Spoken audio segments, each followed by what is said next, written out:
Hi hello నమస్తే welcome to విజయ మా ఊరు ఆడియో బుక్స్ ఛానల్. నేను విజయలక్ష్మిని.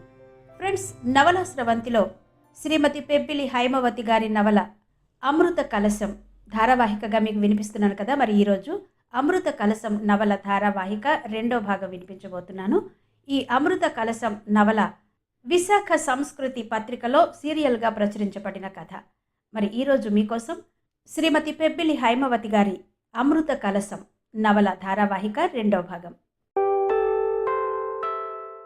ఎక్స్రే వచ్చాక డాక్టర్ గారు అన్నట్టే ప్రశాంతికి కాలర్ బోన్ మోకాలి దిగువన ఫ్రాక్చర్ అయిందని తేలింది. దెబ్బలు పెద్ద ప్రమాదకరమైనవి కాదు గనుక 3 వారాలు రెస్ట్ తీసుకుంటే సరిపోతుంది. కణత కింద అయిన గాయానికి మా సర్జన్ కాసేపట్లో వచ్చి కుట్లు వేస్తారు. ఆ గాయం చాలా లోతుగా అవడం వలన రక్తం చాలా ఎక్కువగా పోయింది కనుక తను స్పృహ లేకుండా ఉంది. ఇంకో గంటన్నరలో తెలివి రావచ్చు, కంగారు పడకండి.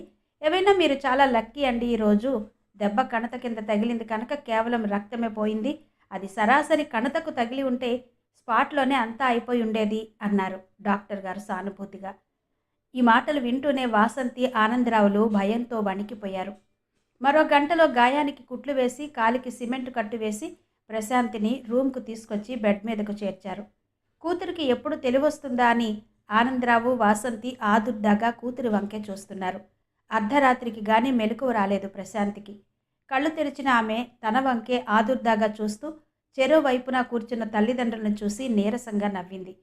అది చూసి వాసంతి, నీకింకా నవ్వెలా వస్తోందే? యాక్సిడెంట్ మాట వినగానే మా పై ప్రాణాలు పైకి ఎగిరిపోయాయి తెలుసా? ఆ పుణ్యాత్ములెవరో నిన్నిక్కడ చేర్చబట్టి సరిపోయింది, లేకపోతే ఏమైపోయేవాళ్ళం అంది కోపంగా. అప్పటికే ఆమె కళ్ళు నీటితో నిండిపోయాయి. ఊరుకో వాసంతి, అమ్మాయి క్షేమంగా బయటపడింది, అంతే చాలు మనకు. నువ్వు హైరాణ పడి దాన్ని హైరాణ పెట్టకు అన్నాడు ఆనందరావు మందలిస్తున్నట్టుగా. ప్రశాంతి వాసంతి మీద చెయ్యి వేసి, పిచ్చమ్మా నాకేం కాలేదులే అంది అనునయంగా.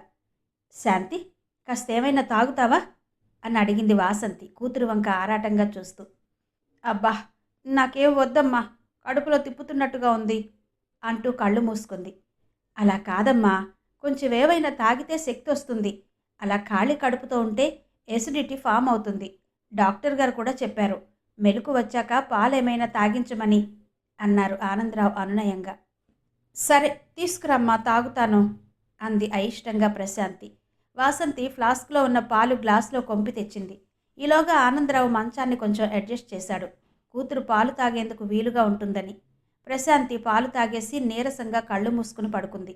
ఆనందరావు తిరిగి మంచాన్ని యథాప్రకారం పెట్టేశాడు. ప్రశాంతి నిద్రపోయాక వాసంతి, ఆనందరావులు నిద్రకు ఒరిగారు. మర్నాడు ఉదయం వందన కాలేజీకి బయలుదేరుతుండగా ఆనందరావు ఫోన్ చేశాడు. వందన ఫోన్ ఆన్ చేసి, చెప్పండి అంకుల్ అంది. అమ్మా వందన, నిన్న సాయంత్రం 7 గంటలకు శాంతికి యాక్సిడెంట్ అయిందమ్మా. ప్రస్తుతం మేము ప్రేమ హాస్పిటల్లో ఉన్నాం. నువ్వు కాలేజీకి వెళ్ళేటప్పుడు ఇటొచ్చి ప్రశాంతి లీవ్ లెటర్ పట్టుకెళ్ళమ్మా అన్నారు. ప్రశాంతికి యాక్సిడెంట్ అయిందనే మాట వినడంతోనే చిగురుటాకులా వణికిపోయింది వందన. అదేంటంకుల్, నిన్ననగా యాక్సిడెంట్ జరిగితే ఇంతవరకు నాకు చెప్పలేదు అంది కళ్ళ నీళ్ల పర్యంతమవుతూ. రాత్రి 10 గంటల వరకు మాకు కాళ్ళు చేతులు ఆడలేదమ్మా. ఇక్కడ అసలు ఆ కంగారులో మాకేమీ తోచలేదు. ఈ యాక్సిడెంట్ అయిన వెంటనే ఎవరో పుణ్యాత్ములు శాంతిని ఇక్కడకు తీసుకువస్తూ మాకు ఫోన్ చేశారు అంటూ ఆనందరావు జరిగిందంతా వివరించాడు. సరే అంకుల్, నేను వెంటనే బయలుదేరి వస్తున్నాను అని చెప్పి ఫోన్ పెట్టేసింది వందన.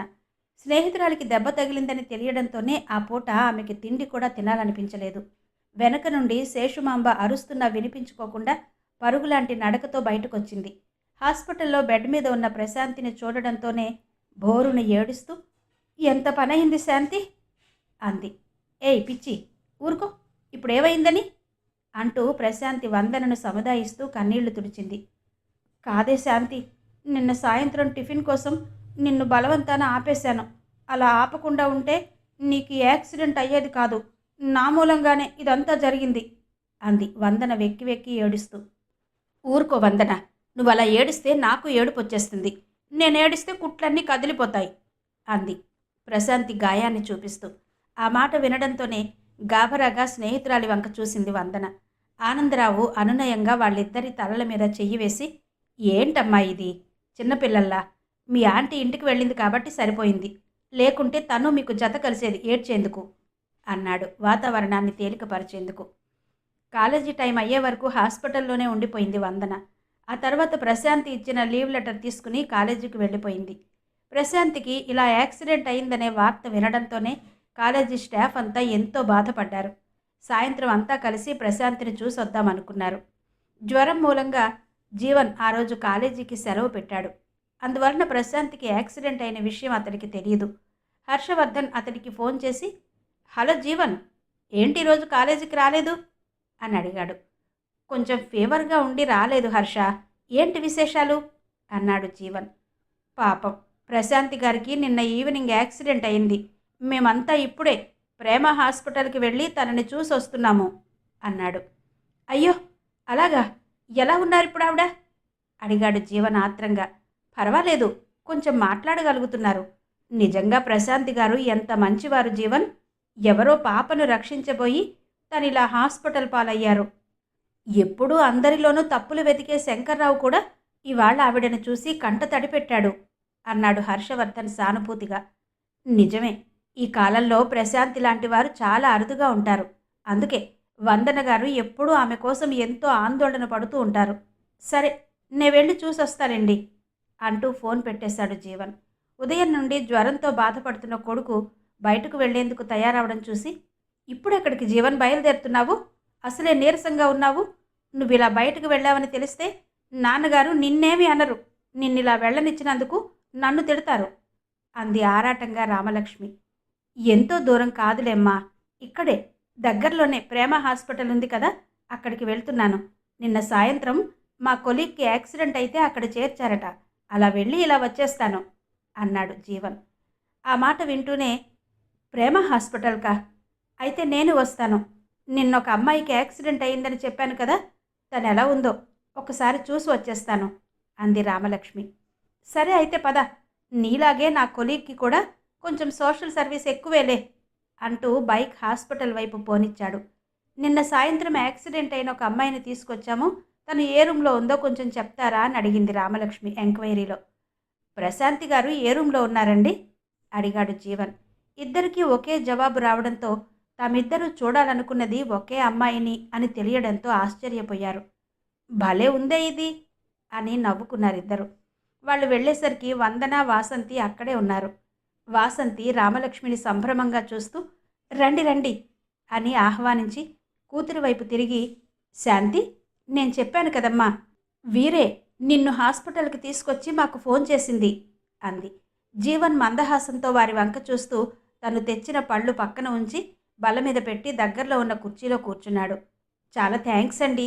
ఉదయం నుండి మా అమ్మా నాన్నగారు మిమ్మల్ని ఎన్నోసార్లు తలుచుకున్నారు అంది ప్రశాంతి కృతజ్ఞతగా.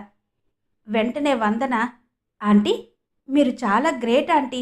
నిన్న హాస్పిటల్కి తీసుకురావడంతోనే పని అయిపోయింది అనుకోకుండా ఈరోజు కూడా వచ్చి ఇలా పరామర్శిస్తున్నారు అంది రెండు చేతులు జోడించి నమస్కరిస్తూ. తన స్నేహితురాలికి సహాయం చేసిన వాళ్ళు తనకి కూడా ఎంతో ఆప్తులైనట్టుగా భావిస్తూ. అదంతా జీవన్ ముందుగానే ఊహించాడు గనక పెద్దగా ఆశ్చర్యపోలేదు.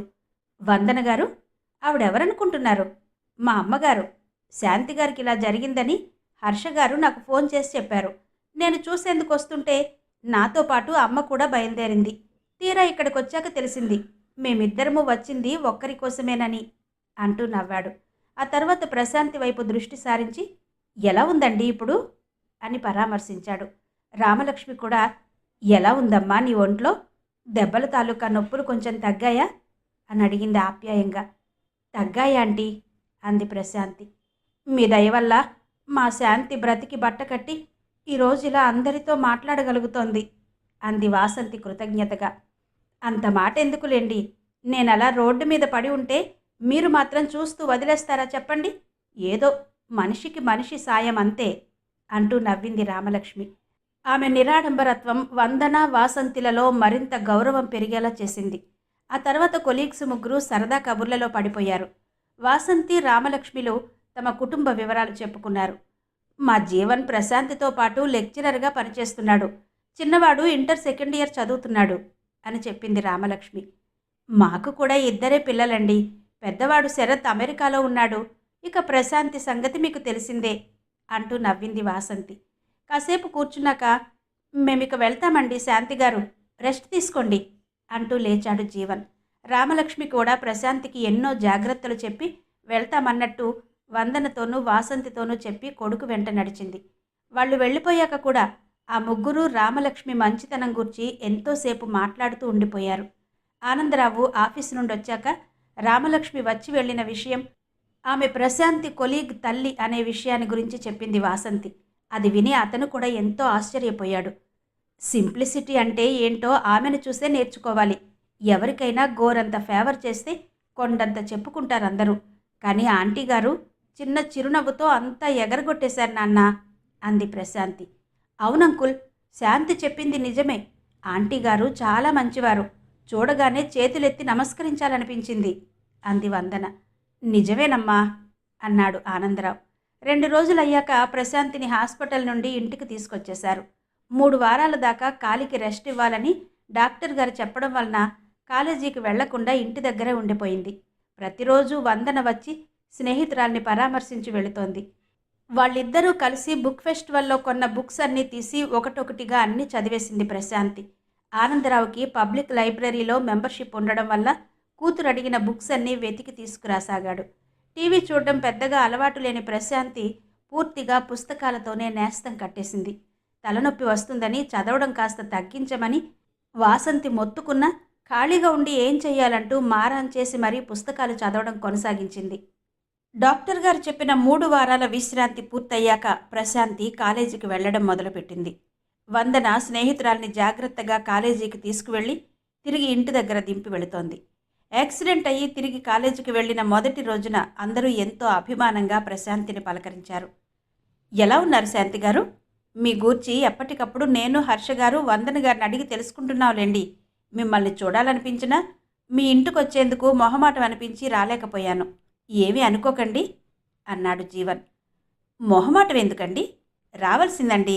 మా పేరెంట్స్ ఏమీ తప్పుగా అనుకోరు అంది ప్రశాంతి చిరునవ్వుతో. ఏమో అలా అనిపించింది నాకు అంటూ ఇబ్బంది పడుతున్నట్టుగా నవ్వాడు. మీ అమ్మగారు ఎలా ఉన్నారండి? బాగున్నారా? రోజుకొక్కసారైనా మా అమ్మ నాన్నగారు ఆంటీని తలుచుకుంటూ ఉంటారు అంది ప్రశాంతి. బాగున్నారండి. తను కూడా అప్పుడప్పుడు మీరెలా ఉన్నారని అడుగుతూ ఉంటుంది అన్నాడు. ఈసారి ఎప్పుడైనా ఆంటీ గారిని మా ఇంటికి తీసుకురండి ఒకసారి అంది ప్రశాంతి. ఇంతలో వందన స్వీట్ ప్యాకెట్ తెచ్చి అందరికీ తలో స్వీటు ఇచ్చింది. హర్షవర్ధన్ వందన ఇచ్చిన స్వీట్ అందుకుంటూ, ఏంటండి విశేషం అని అడిగాడు. నాకు పెళ్లి కుదిరిందండి సిగ్గుపడుతూ చెప్పింది వందన. అదేంటి వందన, నీకు మ్యాచ్ ఫిక్స్ అయితే ఉత్త స్వీట్టేనా ఇచ్చేది? పార్టీ లాంటిదేం లేదా అంది సుధారాణి స్వీట్ తింటూ. అనుకోకుండా అంతా హడావిడిగా జరిగిపోయింది సుధా. అరేంజ్మెంట్స్కి టైం లేక నాన్నగారు క్లుప్తంగా జరిపించారు నిశ్చితార్థం. ఏకంగా పెళ్లికి ఇస్తానులే పార్టీ అంది వందన. ప్రశాంత్కి యాక్సిడెంట్ అయిన తర్వాత ఇదంతా జరగడం వలన ఒక విధంగా ఫంక్షన్ చేసుకునేందుకు వందనకే ఇష్టం లేకపోయింది.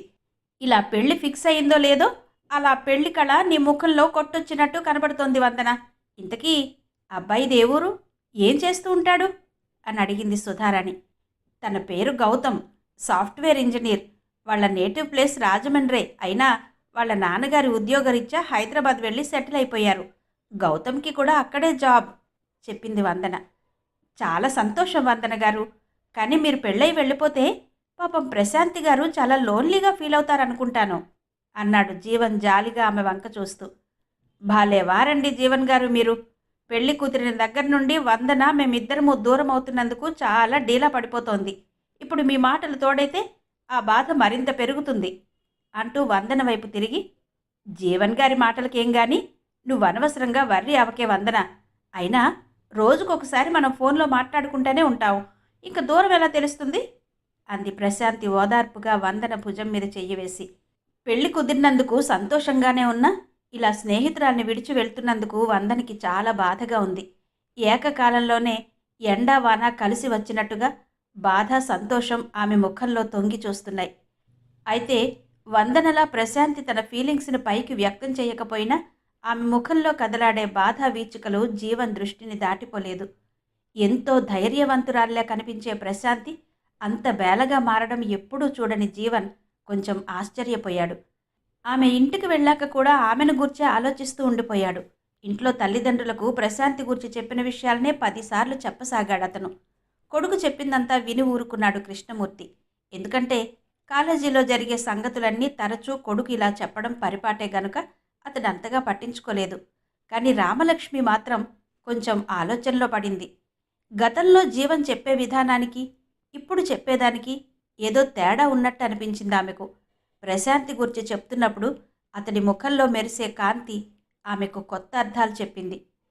అయితే ఏమిట్రా, నీకు తనంటే అంత ఇష్టమా? వాళ్ళ క్యాస్ట్ ఏంటో కనుక్కో, మాట్లాడదాం అందామె. అది విని కృష్ణమూర్తి భార్య వంక ఆశ్చర్యంగా చూస్తూ, ఏమిటి రాము ఆ తొందరపాటు మాటలు? వాడేదో చెప్తే నువ్వేదో ఊహించుకుని మరీ అడ్వాన్స్ అయిపోతున్నావే అన్నాడు. అవునమ్మా, నేనేదో యథాలాపంగా చెప్తే నువ్వు మరీ ఎక్కువగా అనుకుంటున్నావు. నాకు అలాంటి ఆలోచనలేమీ లేవులే అంటూ లేచాడు జీవన్ అక్కడి నుంచి. ఆగరా, నీ మనసులో ఏమీ లేకుండా అదే పనిగా అమ్మాయి గురించి ఎందుకు చెప్తావు అంటూ కృష్ణమూర్తి వైపు తిరిగి, మీరు ఆ అమ్మాయిని చూడలేదు కానీ తను చాలా బాగుంటుందండి. అందానికి మించిన మంచితనం ఆ అమ్మాయి సొత్తండి. ఇక వాళ్ళ అమ్మా నాన్న ఎంతో పద్ధతైన వాళ్ళు, మర్యాదస్తులును. ఈ మధ్య యాక్సిడెంట్ అయిన ఒక అమ్మాయి గురించి మీకు చెప్పాను కదా, ఇప్పుడు తన గురించే జీవన్ మనతో చెప్తున్నది అంది రామలక్ష్మి భర్త వంక ఆనందంగా చూస్తూ. భార్య మాటలు వినడంతోనే కొంచెం ఆలోచనలో పడ్డాడు కృష్ణమూర్తి. నిజమే, జీవన్ అమ్మాయిల గురించి ఎప్పుడూ ఇలా ప్రస్తావించలేదు తమతో. నిజానికి జీవన్కి దగ్గర సంబంధాలు ఏమైనా చేయాలని అతడి ఆలోచన. అయిన వాళ్ల పిల్లయితే తమని వృద్ధాప్యంలో బాగా చూసుకుంటుందని ఒక చిన్న ఆశ అతడికి. కానీ కొడుకు వేరే అమ్మాయిని ఇష్టపడుతున్నాడని తెలియడంతోనే అతడి మనసులోని ఆలోచనలన్నిటినీ తుడిచిపెట్టి వేశాడు. నిజానికి రామలక్ష్మి కూడా భర్త అనుకున్నట్టే దగ్గర సంబంధం చెయ్యాలనుకుంది. కానీ కొడుకు ప్రశాంతిని ఇష్టపడుతున్నాడని తెలియడంతోనే తన ఆలోచనలన్నిటినీ పక్కకు పెట్టేసింది. కృష్ణమూర్తి తరచి తరచి అడిగిన మీదట ప్రశాంతి అంటే తనకు చాలా ఇష్టమని, కానీ ఆమె అభిప్రాయం ఏంటో తనకు తెలియదని, అసలు అంత సాన్నిహిత్యం తమ మధ్య లేదని చెప్పాడు జీవన్. పోనీ మమ్మల్ని వాళ్ళ ఇంటికి వెళ్ళి మాట్లాడమంటావేంట్రా అని అడిగాడు కృష్ణమూర్తి. వద్దు నాన్న, తన అభిప్రాయం ఏంటో తెలియకుండా మనం తొందరపడడం మంచిది కాదు. నెమ్మది మీద నేనే కనుక్కుంటానులేండి అన్నాడు జీవన్. వందన పెళ్లికి స్టాఫ్ అందరూ కలిసి తను మారిషస్ వెళ్లేందుకు ఫ్లైట్ టికెట్లు బుక్ చేశారు. దాంతోపాటు అక్కడ ఉండేందుకు రిసార్ట్ కూడా బుక్ చేశారు. ప్రశాంతి వందన కోసం కెంపుల నెక్లెస్ కొన్నది. ఆ నెక్లెస్ చూసి, ఎందుకే శాంతి ఇప్పుడు ఇంత ఖరీదు పెట్టుకొన్నావు అంది వందన ఇబ్బందిగా.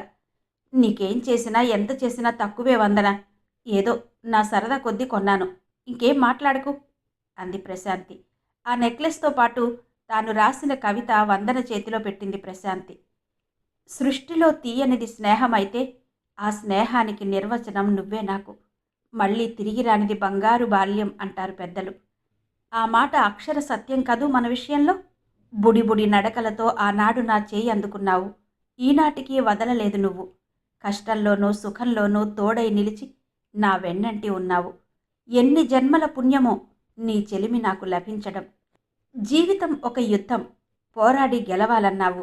చిన్న చిన్న అవరోధాలకు జడిసి భీరువునైన నాలో ధైర్యం అనే కొత్త ఊపిరి పోసి స్ఫూర్తిగా నిలిచావు. మన పరిచయం నిన్న మొన్న జరిగినట్టుంది నాకు. ఆ జ్ఞాపకాల పేటికలో నిక్షిప్తమైన ఆ మధుర స్మృతులను నిత్యం నెమరు వేసుకుంటూ ఉత్తేజం పొందుతూనే ఉన్నాను ఈరోజు కూడా. మొదట పొడి నవ్వులు, బిడియపు పలకరింపులతో మొదలైన మన స్నేహం వటుడింతై అంతై అన్నట్టు ఎదిగి విడదీయలేని బంధమైపోయింది. ఎదిగి ఎదగని మనసులో విరిసి విరియని పూలు వెదజల్లే పరిమళాలలా ఆ బాల్య స్మృతులు మధురాతి మధురమై ఇప్పటికీ నన్ను వెన్నంటే ఉన్నాయి. ఆశల ఊసులు, కలల కైవారాలు, ఎన్నెన్ని సుందర హర్మ్యాలు. ఎగసిపడే ఆ సముద్ర కెరటాలతో పోటీ పడుతూ ఆ ఇసుక తిన్నెల సాక్షిగా మన ఆశలు కలలు కలబోసి వెన్నెల విందును ఆరగించిన మధుర క్షణాలను మరువలేను నేను. జీవితం అంటే నవరస మేళనం. చేదు చవి చూస్తేనే తీపి రుచి తెలుస్తుందని హితవు చెప్పావు నీవు. చీకటి వెంటే వెలుగు ఉంటుందని, కష్టం వెనకే సుఖము దాగి ఉంటుంది అన్నావు. సమస్యలను చూసి భయపడి పారిపోతే జయం ఏనాటికి వరించదన్నావు. అవరోధాలకు జడిస్తే థామస్ ఆల్వా ఎడిసన్ చీకటిని తరిమికొట్టే బల్బును కనిపెట్టేవాడా? గ్రహం బెల్ టెలిఫోన్ను కనిపెట్టి తీగల ద్వారా సుదూర తీరాలను దగ్గర చేయగలిగేవాడా? ఆ స్ఫూర్తితో తిరిగి నీ పయనం సాగించు అంటూ నాలో కొత్త ఊపిరి నింపావు. ఈరోజు నవవధువుగా నా నుండి దూరంగా వెళుతున్న నీ మాటలు శిలాక్షరాలై నిత్యం నిలిచే ఉంటాయి నా మనసులో. నీవెంత సుదూర తీరాలలో ఉన్నా నా మదిలోనే ఉన్నావు, ఉంటావు ఎప్పుడు. నా మనసు ద్వారా నీకు పంపే ఈ సందేశం అందుకో ప్రియనేస్తమా. తిరిగి రాని ఆ మధుర స్మృతులను మళ్ళీ మళ్ళీ నెమరేసుకుంటూ నీవు నా చెంతలేని వెలితిని పూడ్చుకుంటాను. నీ రాక కోసం కళ్ళనే వాకిళ్లుగా చేసి ఆశగా చూస్తూ నే వేచి ఉంటా. నీ జీవితం నిత్య నూతనమై వెలగాలని, మీ సంసార నౌక ఆనందడోలికల్లో తేలిపోవాలని మనసారా ఆకాంక్షిస్తూ నీ నెచ్చలి ప్రశాంతి. అది చదివిన వందన కళ్ళు శ్రావణ మేఘాలయ్యాయి. ఇదిగో వందన, ఇలా చీటికి మాటికి ఏడిస్తే నీ పెళ్లి చూడకుండా వెళ్ళిపోతాను, జాగ్రత్త అంది ప్రశాంతి లేని కోపాన్ని నటిస్తూ. దాంతో వందన కొంచెం సర్దుకుంది.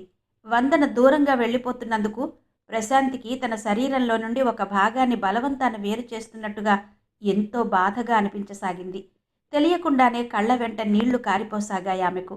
తాను ఏడిస్తే స్నేహితురాలు మరింత దిగులు పడిపోతుందని మనసులో ఎంత బాధగా ఉన్నా పైకి నవ్వుతూనే సెండాఫ్ ఇచ్చింది. వందన వెళ్లే ముందు ప్రశాంతిని గట్టిగా పట్టుకుని చిన్నపిల్లలా ఏడ్చేసింది. ఏంటే వందన, చిన్నపిల్లలా అలా ఏడుస్తున్నావు? హైదరాబాద్కి విశాఖపట్నానికి ఎంత దూరమని? రాత్రి అక్కడ ట్రైన్ ఎక్కితే తెల్లారి ఇక్కడ దిగేస్తావు. ఊరుకో, చూడు గౌతమ్ గారు మన వంక ఎలా చూస్తున్నారో అంది ప్రశాంతి. మనసులో మాత్రం నీకు తోడుగా నీ భర్త ఉన్నాడు, కానీ నీవు లేని వెలితిని ఎవ్వరూ పోడ్చలేరు నాకు. ఇంతకాలం నా కష్ట సుఖాల్లో తోడు నీడై నిలిచావు. జీవితం మీద విరక్తి పెంచుకున్న ఎన్నో సందర్భాలలో నాకు ధైర్యం చెప్పి ముందుకు నడిపించావు. కన్న తల్లిదండ్రులతో కూడా షేర్ చేసుకోలేని ఎన్నో విషయాలను నీతో పంచుకున్నాను. ఇప్పుడు నువ్వు వెళ్ళాక నన్ను ఎవరు ముందుకు నడిపిస్తారు? నాకెవరు సలహాలిస్తారు? అనుకుంది ప్రశాంతి బాధగా. ప్రశాంతితో పాటు సుధారాణి వందనికి సెండాఫ్ ఇచ్చేందుకు స్టేషన్కి వెళ్ళింది. అందర్నీ వదిలి వెళుతున్నందుకు వందనికి ఎంతో బాధగా ఉంది. ఏడ్చి ఏడ్చి మంకెన పూలలా ఆమె కళ్ళు ఎర్రబారాయి. భర్తతో గడపబోయే ఆనంద క్షణాల కోసం ఆశగా ఆత్రంగా ఎదురు చూడవలసిన వందన ఇలా బేలగా మారి మాటిమాటికి కన్నీళ్లు పెట్టుకోవడం చూసిన సుధారాణి మనసు ఆర్ద్రమైంది. వందన భుజం మీద అనునయంగా తడుతూ, గౌతమ్ గారు, మా వందన ఎంతో అమాయకురాలు. తనకి ఎదుటివారిని ప్రేమించడం తప్ప ద్వేషించడం అంటే ఏంటో తెలీదు. అందుకే తను పెళ్ళై మీతో వచ్చేస్తుంటే మా స్టాఫ్ మెంబర్ మా నుండి దూరంగా వెళుతున్నట్టు కాకుండా మా ఫ్యామిలీ మెంబరే, మా ఇంటి ఆడపడిచే దూరం అయిపోతున్న భావన కలుగుతోంది మా అందరికీ. జాగ్రత్తగా చూసుకోండి అంది సుధారాణి చెమ్మగిల్లిన కళ్ళను తుడుచుకుంటూ. ఆ సంగతి మీరు వేరే చెప్పాలా సిస్టర్? నేను ఎన్నో పెళ్ళిళ్లలో చూశాను, కానీ మీలా స్టాఫ్ మెంబర్స్ అందరూ పెళ్లి కార్యక్రమం పూర్తయ్యే వరకు ఎంతో బాధ్యతగా ఎవరికీ ఏ లోటు లేకుండా చూసుకోవడం ఇక్కడే చూశాను. ఇక ప్రశాంతి గారు, మీరు పెళ్లి కార్యక్రమం అంతా మీ భుజాల మీదే మోశారు. వందనకి అన్నదమ్ములు అక్క చెల్లెళ్ళు లేని లోటు తీర్చారు మీరంతా కలిసి అన్నాడు గౌతమ్ మందహాసంతో. శేషుమాంబ, రాఘవ, అమ్మాయి జాగ్రత్త నాయనా, ప్రాణం ఒక ఎత్తుగా పెంచుకున్నాం. తెలియక ఏదైనా తప్పు చేస్తే పెద్ద మనసుతో మన్నించు అన్నారు. ఆ మాట వారు చెప్పడం చూసి సన్నగా నవ్వుతూ, మీరా మాట నాకు పదే పదే చెప్పనవసరం లేదండి. తనని నా ప్రాణం కంటే మిన్నగా చూసుకుంటాను, సరేనా అన్నాడు గౌతమ్ అభయమిస్తున్నట్టుగా. ట్రైన్ కదిలే వరకు ఉండి బరువైన హృదయాలతో అంతా వెనుతిరిగారు. వందన జాబ్కి రిజైన్ చేసి వెళ్ళిపోయాక ఆ ప్లేస్లో ఇంకెవరో వచ్చి జాయిన్ అయ్యారు. ఎందరున్నా వందన లేని ఆ కాలేజీ ఎంతో శూన్యంగా అనిపించింది ప్రశాంతికి. మిగతా స్టాఫ్ అంతా ఆమెతో ఎంతో ఆత్మీయంగా ఉన్నప్పటికీ వందన లేని లోటు కొట్టొచ్చినట్టు కనబడసాగింది ప్రశాంతికి. రాత్రిపూట వందనతో మాట్లాడే ఆ కాస్త సమయం ఎంతో అపురూపం అన్నట్టుగా కనిపిస్తుంది ప్రశాంతికి. వందనతో మాట్లాడినంతసేపు ఎంతో ఉత్సాహంగా ఉంటుంది. ఫోన్ సంభాషణ అయిపోయాక మరునాటి రాత్రి కోసం, చంద్రుని కోసం ఎదురు చూసే చకోర పక్షిలా అయిపోతుంది ఆమె మనసు. కూతురు వందన కోసం పడే దిగులు చూసి ఆనందరావు, వాసంతి కూడా బాధపడ్డారు. ఈ ఒంటరితనం నుండి బయటపడాలంటే ఎంత తొందరగా వీలైతే అంత తొందరగా ప్రశాంతికి మంచి సంబంధం చూసి పెళ్లి చేయాలనుకున్నారు. లాస్ట్ పీరియడ్ క్లాస్ లేకపోవడంతో స్టాఫ్ రూమ్లో కూర్చుని లైబ్రరీ నుండి తెచ్చిన పుస్తకాన్ని చదవడానికి తీసింది ప్రశాంతి. దృష్టి అక్షరాల మీద ఉన్న అందులో ఒక్క వాక్యం కూడా ఆమె మనసుకు ఎక్కలేదు. అన్యమనస్కంగా చేతిలో ఉన్న పుస్తకం తాలూకా పేజీలు తిరగేస్తూ ఏవో ఆలోచనల్లో కూరుకుపోయింది. అప్పుడే అక్కడికొచ్చిన జీవన్ నిస్తేజంగా ఉన్న ప్రశాంతిని చూడడంతోనే ఎంతో జాలిగా అనిపించి, ఏంటండి, బుక్ ముందు పెట్టుకుని చదవడం మానేసి దృష్టి ఎక్కడో పెట్టారు అంటూ ఆమెకెదురుగా ఉన్న చైర్లో కూర్చున్నాడు జీవన్. ఏంటోనండి, వందన వెళ్ళిన దగ్గర నుండి జీవితం చాలా వెలితిగా ఉంది. తను వెళ్ళి 2 నెలలైంది, కానీ నాకు ఎన్నో యుగాలైనట్టుగా ఉంది. గతంలో మాదిరిగా ఇప్పుడేమీ రాయలేకపోతున్నాను. తను నాకు ఇచ్చే సపోర్ట్, ఇన్స్పిరేషన్ ఈ లోకంలో మరెవ్వరూ ఇవ్వలేరేమో. చిన్నప్పటి నుండి ఒక్క ప్రాణంలా పెరిగాము. అసలు మేమిద్దరం ఇన్ని రోజులు చూసుకోకుండా ఎప్పుడూ ఉండలేదు. అంతా శూన్యంగా ఉంది నాకు అంది ప్రశాంతి దిగులుగా. శాంతి గారు, మీరు ఈ వెలితిని పూడ్చుకోవాలంటే తనలాగే మీరు కూడా పెళ్లి చేసుకోండి. అంతే, ప్రాబ్లం సాల్వ్ అయిపోతుంది అన్నాడు జీవన్ సలహా ఇస్తున్నట్టుగా. పెళ్ళా అంది ప్రశాంతి అయోమయంగా చూస్తూ. అదేంటండి అంత బ్లాంక్గా ఫేస్ పెట్టారు? నేనేమీ తప్పు మాట్లాడలేదు కదా అన్నాడు జీవన్ ఆశ్చర్యంగా.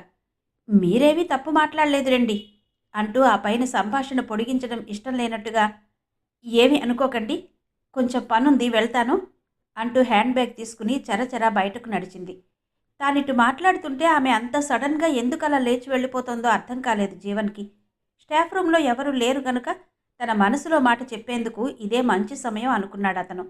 ఆమె అలా లేచి వెళ్ళిపోవడం అతడికి కొంచెం నిరాశగా అనిపించింది. సంగతేంటో తెలుసుకోవాలనిపించి త్వరగా నడిచి ఆమె దగ్గరకు వెళ్ళాడు జీవన్. అదేంటండి, నేనేదో సలహాగా చెప్తే మీరు సీరియస్గా తీసుకున్నారు అన్నాడు మెల్లగా. అదేం లేదులేండి, నా మూడేమీ బాగాలేదు ఈరోజు. అది కాక కొంచెం తలనొప్పిగా కూడా ఉంది అంది ప్రశాంతి కణతలు నొక్కుంటూ. అలాగా, అయితే ఏదైనా రెస్టారెంట్కి వెళదాం పదండి. ఒక్క ట్యాబ్లెట్ వేసుకుని కాఫీ కానీ టీ కానీ తాగితే మీ తలనొప్పంతా హుష్కాకి అంటూ ఎగిరిపోతుంది అన్నాడు జీవన్. అతడంతా కన్సర్న్ చూపిస్తూ మాట్లాడుతుంటే కాదని మొండిగా అనలేకపోయింది ప్రశాంతి. సరే పదండి అంది. యాక్సిడెంట్ అయిన దగ్గర నుండి ప్రశాంతిని స్కూటీ తీయనివ్వడం లేదు వాసంతి. కాలేజీకి బస్సులో కానీ ఆటోలో కానీ వచ్చి వెళ్తోంది. జీవన్ బైక్ స్టాండ్ తీస్తూ, మీకేమీ అభ్యంతరం లేదుగా బైక్ ఎక్కేందుకు అని అడిగాడు ప్రశాంతి వైపు చూస్తూ. లేదు, పదండి అంది. జీవన్ బండి స్టార్ట్ చేశాక ఎక్కి కూర్చుంది. బైకును సరాసరి రామకృష్ణ బీచ్ వైపు పోనిచ్చాడు జీవన్. దగ్గరలో ఉన్న రెస్టారెంట్లో కాఫీ తాగి బీచ్ ఒడ్డునున్న సిమెంట్ గట్టు మీద కూర్చున్నారిద్దరు. టైం 5 గంటలు కూడా కాకపోవడంతో జనం చాలా పల్చగా ఉన్నారు బీచ్లో. సముద్రంలోని అలలతో పోటీ పడుతున్నట్టుగా ఇద్దరి మనసులలోనూ ఏవేవో ఆలోచనలు ఉక్కిరిబిక్కిరి చేస్తున్నాయి. చాలాసేపు సముద్రం వైపే చూస్తూ మౌనంగా ఉండిపోయారు. చివరికి ఆ నిశ్శబ్దాన్ని ఛేదిస్తూ, శాంతిగారు, ఇందాక మీరు పెళ్లి మాట ఎత్తితే కొంచెం డిస్టర్బ్ అయినట్టుగా కనిపించారు. కారణమేంటో తెలియదు నాకు, కానీ చాలా రోజుల నుండి మీతో ఒక విషయం చెప్పాలని కూడా సంకోచించి ఆగిపోయాను. మీరెలా తీసుకుంటారోనని. కానీ ఈరోజు ఎలాగైనా విషయం మీకు చెప్పాలనే ఉద్దేశంతో వచ్చాను ఇక్కడికి. మీరంటే నాకు చాలా ఇష్టం శాంతిగారు. ఆ ఇష్టం ఎప్పుడు ఎలా మొదలైందో తెలీదు. కానీ మీ మాటలు, మీ చేతలు, మీ భావాలు అన్నీ నన్ను చాలా ఇంప్రెస్ చేశాయి. అందుకే మీకు ఇష్టమైతే మనం పెళ్లి చేసుకుందామని అడగాలనుకున్నాను. ఏమంటారు అన్నాడు జీవన్ తన మనసులోని మాటను చెబుతూ. జీవన్ ఇంత హఠాత్తుగా పెళ్లి ప్రస్తావన తెస్తాడని ఏమాత్రం ఊహించని ప్రశాంతి తెల్లబోయి చూసింది. కొన్ని క్షణాలు జవాబేమీ చెప్పలేనట్టుగా మౌనం వహించింది. చివరికి, అసలు ఇలాంటి ఆలోచన మీకెందుకు కలిగిందో నాకు అర్థం కావడం లేదండి. నేనెప్పుడు మిమ్మల్ని నా దృష్టితో చూడలేదు. వందనలాగే మిమ్మల్ని కూడా మంచి స్నేహితునిగా భావిస్తున్నాను నేను అంది. ఆ మాటలు విని కొంచెం సంకోచంగా ఆగిపోయాడు. ఆ తర్వాత ధైర్యం కూడదీసుకుని, వయస్సులో ఉన్న ఇద్దరు యువతీ యువకుల మధ్య ఇలాంటి ఆలోచనలు కలగడం అసహజమేమీ కాదు కదా. ఇప్పటి వరకు నా మీద మీకు ఏ అభిప్రాయం లేకపోవచ్చు. ఇక ముందు నా గూర్చి ఆలోచించే ప్రయత్నం చెయ్యండి. ఇది నా ఒక్కడి ఆలోచన కాదు, మా అమ్మగారిది కూడా. నేను పదే పదే మీ గూర్చి, మీ మంచితనం గూర్చి చెబుతూ ఉంటే అమ్మ అడిగింది, ప్రశాంతి అంటే నీకు అంత ఇష్టమా అని. ఇక అప్పటి నుండి మొదలైంది నాలో ఏదో తెలియని అలజడి. మీ మీద రోజు రోజుకి ఇష్టం పెరిగిపోతుంటే ఈరోజు తెగించి అడిగేశాను. మీ నిర్ణయం ఇప్పుడే చెప్పమని ఒత్తిడి చెయ్యను. బాగా ఆలోచించుకునే చెప్పండి. కాకపోతే మీ పాజిటివ్గా ఉంటే నేను సంతోషిస్తాను అన్నాడు జీవన్. మనిద్దరం ఒకరి గూర్చి ఒకరం ఏమీ తెలుసుకోకుండా మీరిలాంటి నిర్ణయం ఎలా తీసుకున్నారో నాకు అర్థం కావడం లేదు అంది ప్రశాంతి. నా గూర్చి ప్రత్యేకంగా చెప్పేదేమీ లేదండి. అంతా మీకు తెలిసిందే. దాదాపు సంవత్సరం రోజులుగా మీరు నన్ను చూస్తూనే ఉన్నారు. నేనెలాంటి వాడినో ఈసరికి మీకు అర్థమయ్యే ఉంటుంది. మా నాన్నగారు పబ్లిక్ రంగ సంస్థలో హెడ్ క్లర్క్గా చేస్తున్నారు. నేను తమ్ముడు ఇద్దరే సంతానం. ఇక మీ గూర్చి వందన గారు మన కొలీగ్స్ చెప్పడం వలన కొంత తెలుసుకున్నాను. ఆ పైన ఇన్ని రోజులుగా మీ వ్యక్తిత్వం ఎలాంటిదో స్వయంగా చూసి అర్థం చేసుకున్నాను. నాకు కానీ మా పేరెంట్స్కి కానీ కట్న కానుకల మీద ఎలాంటి ఆశ లేదు. అలాగే మీ సంపాదన మీద నాకెలాంటి ఆశ కోరిక లేదు. పెళ్ళయ్యాక కూడా ఇప్పటిలాగే సోషల్ యాక్టివిటీస్ కోసం ఖర్చు చేయవచ్చు. వీలైతే నేను కూడా ఒక చెయ్యి వేస్తాను. డబ్బులు అందరూ సంపాదిస్తారు, కానీ కొందరు మాత్రమే దాన్ని సద్వినియోగం చేయగలరు. సాధారణంగా సంపాదన పరులైన అమ్మాయిలు ఈ వయస్సులో తమ అందానికి మెరుగులు దిద్దుకునేందుకు కాస్మెటిక్స్ కోసం, డ్రెస్ కోసం ఎక్కువగా ఖర్చు చేస్తూ ఉంటారు. కానీ మీరు వందన గారు వాటి కోసం ఖర్చు పెట్టే 100 రూపాయలతో 10 మందికి కనీసం రొట్టెతోనైనా ఆకలి తీర్చవచ్చు కదా అన్న ఆలోచన నాకెంతో ఇన్స్పిరేషన్ ఇచ్చింది. కల్మషం లేని మీ మాట, నవ్వే అవేమీ ఇవ్వలేనంత అందాన్ని మీకు ఇచ్చాయి అనిపించి ఫ్లాట్ అయిపోయాను. ఇంతకంటే చెప్పేందుకేం లేదు అన్నాడు జీవన్ ఉద్వేగంగా. కానీ జీవన్ గారు, మీకు నా గూర్చి తెలిసింది కొంచెమే. అది చూసి మీరు ఒక నిర్ణయానికి వచ్చినట్టున్నారు. కానీ మీరు నా గూర్చి తెలుసుకోవలసింది ఇంకా ఎంతో ఉంది అంటూ ఆగింది ప్రశాంతి. మీ గతం ఎలాంటిదైనా దాంతో నాకేమీ పని లేదు శాంతి గారు. వర్తమానంలో మీరేంటో నాకు తెలుసు. అది చాలదా ఫ్యూచర్లో మనం హ్యాపీగా బతికేందుకు అన్నాడు జీవన్ ఉత్సాహంగా. ఎందుకంటే ఆమె తనని కాదనడం లేదు గనుక ఆమె సమాధానం తనకి అనుకూలంగానే ఉంటుంది అనిపించింది అతడికి. అదే జీవన్కి ఎంతో ఉత్తేజాన్నిచ్చింది. అలా కాదు జీవన్ గారు, రేపొద్దున్న వేరెవరి ద్వారానైనా మీరు నా గతాన్ని తెలుసుకుంటే అప్పుడు ఈ పెళ్లి ఎందుకు చేసుకున్నానా అని మీరు బాధపడే పరిస్థితి రాకూడదని నా ఉద్దేశం అంది ప్రశాంతి. అలాంటి పరిస్థితి ఎప్పుడూ రాదండి. ఎందుకంటే మీరు నాతో పెళ్లికి ఒప్పుకోవడమే ఒక అదృష్టంగా భావిస్తున్నాను నేను అన్నాడు జీవన్ ఆనందోద్వేగాలతో తలమునకలవుతూ. కాదు, ముందు నేను చెప్పేది వినండి జీవన్ గారు. ఉండండి ఒక్క నిమిషం అంటూ హ్యాండ్ బ్యాగ్ నుండి సెల్ తీసి ఆనందరావుకి కాల్ చేసి, నాన్నగారు, నేనింటికి రావడానికి కొంచెం లేట్ అవుతుంది, కంగారు పడకండి అని చెప్పి ఫోన్ ఆఫ్ చేసి బ్యాగ్లో పెట్టేసింది. తర్వాత జీవన్ వంక చూస్తూ, జీవన్ గారు, నాకు ఇది వరకే పెళ్ళయింది, నేను డైవోర్సీని అంటూ ఆగింది ప్రశాంతి. అతడి రియాక్షన్ ఎలా ఉంటుందో చూసేందుకు. ప్రశాంతి ఊహించినట్టే జీవన్ దిగ్భ్రాంతుడైనట్టుగా చూశాడు ఆమె వంక. చూసారా, ఈ మాట వినగానే షాక్ తిన్నట్టుగా ఎలా అయిపోయారో మీరు.